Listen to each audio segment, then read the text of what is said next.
अध्यक्ष महोदय, मैं एक ऐसा उदाहरण देकर अपनी बात की शुरुआत करना चाहता हूं, ऐसे जीवन का परिचय देकर जिनके जीवन को ये बिल प्रभावित करने का काम करेगा, जिनके करियर प्रोग्रेशन को ये बिल रोकने का काम करेगा। असिस्टेंट कमांडर अजय मलिक 2012-13 में, आज से 14 साल पहले, इन्होंने यूपीएससी की परीक्षा पास करी। हरियाणा रोहतक के एक मोखरा के नाम के गांव से आने वाला ये नौजवान यूपीएससी की परीक्षा पास कर असिस्टेंट कमांडेंट की पोस्ट पर सीआरपीएफ में ज्वाइन इन्होंने किया। उसके बाद से लेकर आज तक इन 14 साल में इनका जीवन किसी शौर्य गाथा से कम नहीं। 2013 में खाई के अंदर जब सीआरपीएफ की गाड़ी गिरी तो ये अंदर गए और 9 जानों को बचाने का काम किया और इनको प्रधानमंत्री जीवन रक्षा मेडल दिया गया।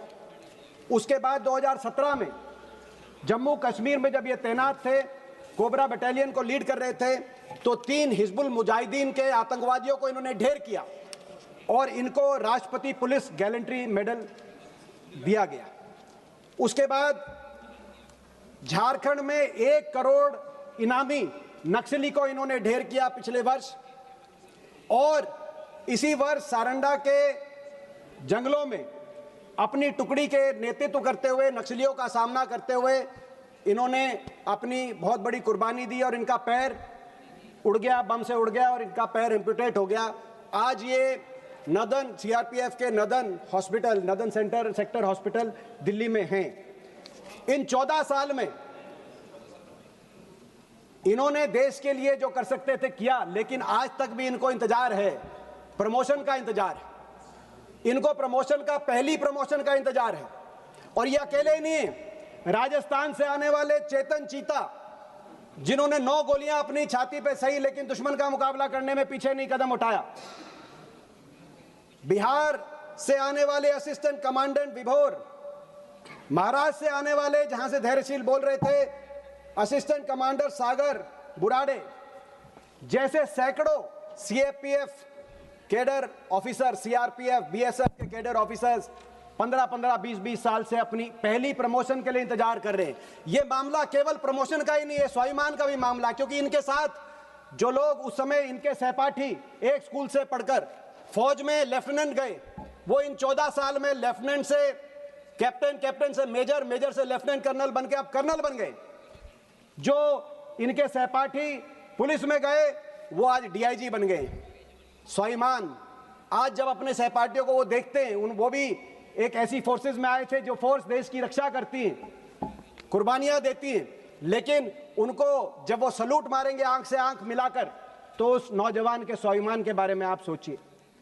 ये केवल उस नौजवान के, और ये बताया जा रहा है कि आईपीएस बनाम सीएपीएफ ऑफिसर्स का मामला, सीएपीएफ कैडर ऑफिसर्स का भी मामला नहीं है, ये सीएपीएफ फोर्सेस का मामला। 13,000 ऑफिसर्स का तो है ही सीएपीएफ के, लेकिन जो 11 लाख की हमारी सीआरपीएफ, बीएसएफ, सीआईएसएफ, आईटीबीपी सारी फोर्सेस हैं, उनके भविष्य से जुड़ा हुआ मामला है। क्योंकि एक प्रमोशन होगी तो प्रमोशन का नीचे वाली 5 रैंकों को भी ऊपर खींचने का काम किया जाएगा। अगर असिस्टेंट कमांडेंट से डिप्टी कमांडेंट बनेगा, डिप्टी कमांडेंट से 2IC, 2IC से कमांडेंट, कमांडेंट से डीआईजी, आईजी बनेगा, तो असिस्टेंट कमांडेंट से ऊपर जाएगा तो नीचे आपके सिपाही से, कांस्टेबल से कांस्टेबल, हेड कांस्टेबल बनेगा, हेड कांस्टेबल से सब इंस्पेक्टर बनेगा, सब इंस्पेक्टर इंस्पेक्टर, और इंस्पेक्टर असिस्टेंट कमांडेंट बनेगा। कैरियर प्रोग्रेशन नीचे तक सारी, इसीलिए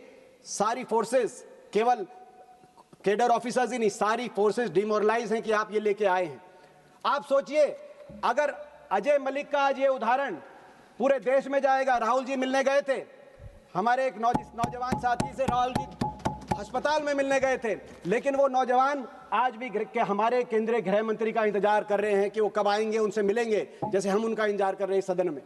मैं आग्रह करता हूं कि गृह राज्य मंत्री जी से कि कम आपको जाना चाहिए उनसे मिलके, उनसे दिल्ली के ही अस्पताल में सीआरपीएफ के, आप मिलिए, उनकी भावनाएं जानिए, आप दोबारा आ जाइए इस बिल के साथ, हम इंतजार करने को तैयार हैं। लेकिन आप उनको न्याय दिलाने तो दूर की बात है, उनसे मिलने का भी आपको समय नहीं मिल पा रहा है।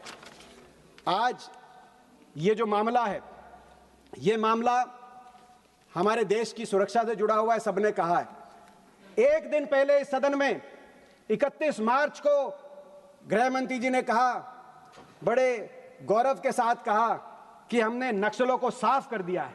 लेकिन मैं कहना चाहता हूं, इस बिल के माध्यम से आपने हमारे सीएपीएफ के अफसरों के और जवानों के भविष्य की संभावनाओं को साफ करने का काम किया। एक ही दिन के बाद ये इनाम दिया आपने।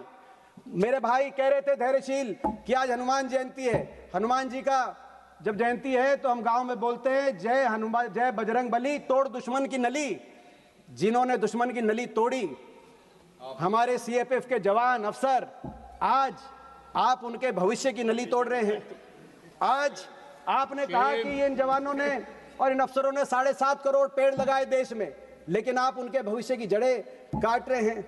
आप कह रहे हैं कि हमारी रक्षा करते हैं, लेकिन आप उनके भविष्य की रक्षा करने में हाथ पीछे हटा रहे हैं। लेकिन हमें कोई आश्चर्य नहीं है, उस सरकार से क्या उम्मीद जिसने देश के 78 साल में पहली बार हमारी मिलिट्री को ही कच्चा कर दिया हो, अग्निवीर लाकर। मिलिट्री को ही कच्चा आपने कर दिया, तो पैरामिलिट्री कहां आपसे न्याय की उम्मीद करेगी? सर, दुख की बात यह है, नक्सलों से, आतंकवादियों से लड़ने वाले हमारे सीएपीएफ के अधिकारी, जवान, इनको कोर्ट में अपनी ही सरकार से लड़ना पड़ा और कोर्ट ने इनके पक्ष में फैसला दिया।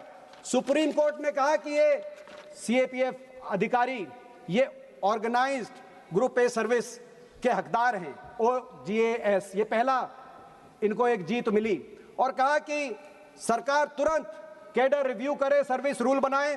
OGAS मिलते ही इनकी कैरियर प्रोग्रेशन तय हो जाता है, इनकी प्रमोशन का पाथ तय हो जाता है। सुप्रीम कोर्ट ने इनके लिए हक में फैसला किया इसी साल और कहा कि 2 साल के अंदर आईपीएस की जो डेपुटेशन होती है, उस डेपुटेशन को सरकार फेज आउट करे। मगर सरकार ने रिव्यू पिटीशन लगा दी उस फैसले के खिलाफ। फिर ये अधिकारी दोबारा गए और रिव्यू पिटीशन भी डिसमिस कर दी सुप्रीम कोर्ट ने। और जब रिव्यू पिटीशन डिसमिस हो गई तो यहां आप ये बिल लेके आए कि जो सुप्रीम कोर्ट का फैसला है उसको पलटने के लिए ये बिल लेके आए। मेरी मांग है कि OJS यूं का यूं इन अधिकारियों को OJS में शामिल किया जाए ताकि इनकी प्रमोशन का रास्ता साफ हो। दूसरी बात, प्रमोशन के साथ साथ दूसरी बात है पे स्केल। पे स्केल का जो रास्ता है उस निकालने के लिए 7वीं पे कमीशन की रिपोर्ट के अनुसार आप ही की सरकार ने 2019 में NFFU में CAPF ऑफिसर को के लिए NFFU को अप्रूव किया था। आप ही की सरकार की कैबिनेट ने। NFFU का मतलब होता है नॉन फंक्शन फाइनेंशियल अपग्रेडेशन, यानी कि अगर कहीं प्रमोशन नहीं भी मिल पा रही तो कम से कम उनको पे स्केल की अप्रूव में बढ़ोतरी मिल जाएगी अपने समकक्ष बाकी अधिकारियों के तुलना में। लेकिन आज इस बिल के माध्यम से आप उसको भी निरस्त कर रहे हैं। हमारी दूसरी मांग ये है कि आप NFFU CAPF अधिकारियों को NFFU के लिए अप्रूव करिए, जो आप ही का फैसला है, जिसको आज निरस्त कर रहे हैं। आप सुप्रीम कोर्ट का फैसला भी कर रहे हैं, आपका भी फैसला कर रहे हैं, और ये कोर्ट का फैसला पहली बार आपने निरस्त नहीं किया है जब से आपकी सरकार है। दोबारा ये दूसरा बड़ा उदाहरण है। 2023 में दिल्ली के हाईकोर्ट में एक और फैसला आया था, जितने CAPF अफसर और जवान हैं इनके हक में, वो फैसला आया था ओल्ड पेंशन स्कीम को लेकर। आज आर्मी, एयरफोर्स, नेवी को ओल्ड पेंशन स्कीम मिल रही है। ये भी गए कोर्ट में कि हम भी कुर्बानी दे रहे हैं, हमें भी उनके तर्ज पे ओल्ड पेंशन स्कीम मिले। बाकी सबको आपने न्यू पेंशन स्कीम लागू कर रखी है देश में। और दिल्ली हाईकोर्ट ने कहा कि they are also armed forces of union of India और इनको ओल्ड पेंशन स्कीम मिलनी चाहिए। दिल्ली हाईकोर्ट ने फैसला किया इनके हक में, मगर आप उस फैसले के खिलाफ भी चले गए सुप्रीम कोर्ट में। आज दुख की बात है सर, जब ये हम देखते हैं तो हमें लगता है कि मोराल इन फोर्सेस का कैसे बचेगा। और मोराल का दर्पण आप ही का एक उत्तर, इसी सत्र में आपका एक उत्तर हमारे एक सांसद ने पूछा, जवाब आपका आया कि प्रतिवर्ष इन फोर्सेस में, जिस पे और चर्चा होनी चाहिए थी आज, इन फोर्सेस में 10,000 लोग प्रतिवर्ष वॉलंटरी रिटायरमेंट ले रहे हैं। प्रतिवर्ष 2,000 रेजिग्नेशन दे रहे हैं, पिछले 5 साल के आंकड़े हैं सर। और प्रतिवर्ष 150 सुसाइड हो रही है। आपको याद होगा सर, 2010 में सुखना में 10 CRPF के जवान, 78 CRPF के जवानों की जान गई थी, 78 की। पूरा देश हिल गया था। उससे दुगना नंबर हर साल सुसाइड हो रहे हैं इन फोर्सेस में। मोराल की ये स्थिति है।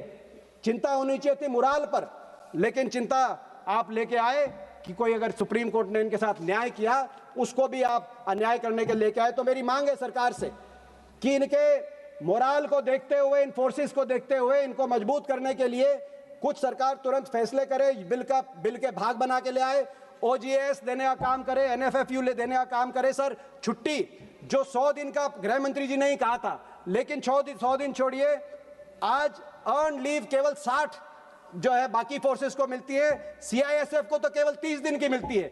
उनकी छुट्टी बढ़ाने का काम किया जाए। Army flag day fund, army के अंदर सर एक फ्लैग डे फंड है, आप अच्छे से जानते हैं। वो फ्लैग डे फंड है जिसके माध्यम से जो डिसेबल्ड फैमिलीज हैं, नीडी फैमिलीज हैं एक्स सर्विसमैन की, उनकी आर्थिक सहायता आर्मी के माध्यम से की जाती है। पिछले साल इन्हीं की सरकार ने लगभग 300 करोड़ की आर्थिक सहायता दी, हर वर्ष होती है, पहले से चल रही है देश की आजादी के बाद से। उसी तर्ज पर पैरामिलिट्री फ्लैग डे फंड का भी क्रिएशन हो, ताकि पैरामिलिट्री के भी परिवारों को सहायता दी जाए। इसी तरीके से मेरी मांग है इस सरकार से, जैसे देश के हर राज्य में सैनिक कल्याण बोर्ड का गठन किया हुआ है, इसी प्रकार से पैरामिलिट्री सैनिक कल्याण बोर्ड्स का गठन हर प्रदेश के अंदर किया जाए। मेरी मांग सरकार से है कि जो हेल्थ सर्विसेज हैं सर, उसको बढ़ाया जाए, CGHS डिस्पेंसरीज कि में एक्सपेंशन हो। मैंने बहुत प्रयास करके, बहुत मांग करके अपने लोकसभा क्षेत्र के लिए 3 CGHS डिस्पेंसरी सरकार के माध्यम से अप्रूव कराई थी, रोहतक में, रेवाड़ी में और भादुगढ़ में, लेकिन आज तक उन पे काम शुरू नहीं हुआ है। इन 3 CGHS डिस्पेंसरीज को बनाया जाए। मेरी सरकार से अंतिम मांग है सर, अंतिम मांग है सरकार से कि 10 साल से कोई बटालियन भी नहीं रेज की गई, कहा गया है, मगर 10 साल में एक भी बटालियन नहीं। हमारे समय सैकड़ों बटालियन रेज की गई थी और उसी तर्ज में नए बटालियन बने, फोर्सेस बढ़े। झज्जर में, हरियाणा के झज्जर में तत्कालीन गृह मंत्री जी के माध्यम से BSF का ग्रुप सेंटर, CRPF का group centre, battle headquarter complex की नींव रखी गई थी, जहां पर केंद्रीय विद्यालय और CGHS अस्पताल भी आना था, लेकिन कोई नई बटालियन क्योंकि 10 साल में नहीं रेस की गई, आज तक उसकी केवल बाउंड्री वॉल हुई है, अंदर काम नहीं हुआ है। तो मेरी मांग है, ये सारी मांगे मानते हुए हमारे CAPF, CRPF, BSF के जवानों और अफसरों को न्याय मिले, उनको न्याय मिलाना सरकार का काम है। वो हमारी रक्षा करते हैं, उनकी रक्षा करना आपका, हमारा सबका काम है। जय हिंद की सेना।